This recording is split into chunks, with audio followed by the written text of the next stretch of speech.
వెన్నెల చీర కట్టుకొని బయటకు వస్తూ ఉంటుంది. ఇంతలో ఇంట్లో ఉన్న వాళ్ళందరూ అక్కడ ఉన్న వెన్నెలని చూసి వైష్ణవి అనుకోని, "అబ్బా! ఎంత అందంగా ఉన్నావు నువ్వు. ఈ చీరలో ఉండు, ఆగు నీకు దిష్టి తీస్తాను" అని చెప్పేసైతే వాళ్ళ బామ్మ తనకి దిష్టి తీస్తూ ఉంటుంది. ఇంతలో అక్కడ ఉన్న వెన్నెల కృష్ణను చూసి చాలా బాధపడుతూ ఉంటుంది.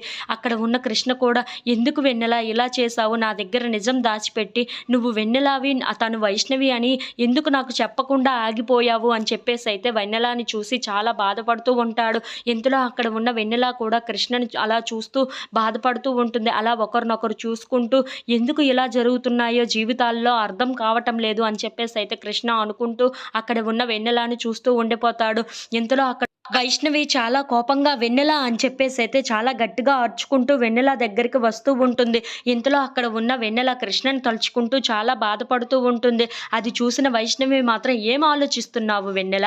నువ్వు ఇక నుండి నా జీవితంలో నేను నీ జీవితంలో ఉందామని ముందే డిసైడ్ అయ్యాం కదా! ఇప్పుడు మళ్ళీ ఏంటి ఇంట్లో ఉన్న వాళ్ళందరికీ ఈ నిజం చెప్పేసావా నువ్వు? ఇప్పుడు ఈ నిజం చెప్పేసి నీకు చాలా సిగ్గుగా అనిపించటం లేదా?" అని చెప్పేసైతే అంటూ ఉంటుంది. ఆ మాటలన్నీ ఇంట్లో ఉన్న వాళ్ళందరూ విని ఒక్కసారిగా షాక్ అయిపోతూ ఉంటారు. ఇంతలో అక్కడ ఉన్న వైష్ణవి మాత్రం, "కృష్ణని నేను మోసం చేసి పెళ్లి చేసుకున్నానన్న విషయం నువ్వు ఇంట్లో ఉన్న వాళ్ళందరికీ ఎందుకు చెప్పావు?" అని చెప్పేసైతే గట్టిగా నిలదీస్తూ ఉంటుంది.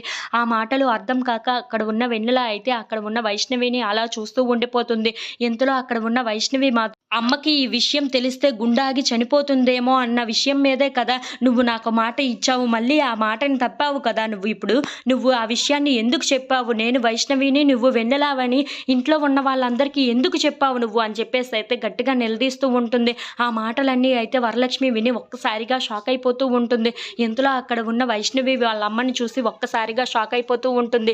"ఏంటి ఇప్పుడు దాకా ఉన్నది అక్కడ వైష్ణవినా? ఇక్కడ ఉన్నది వెన్నెలానా?" అని చెప్పేసైతే ఒక్కసారిగా షాక్ అయిపోయి తన ఇద్దరు కూతుర్ని అలా చూస్తూ ఉండిపోతుంది. If you like this video please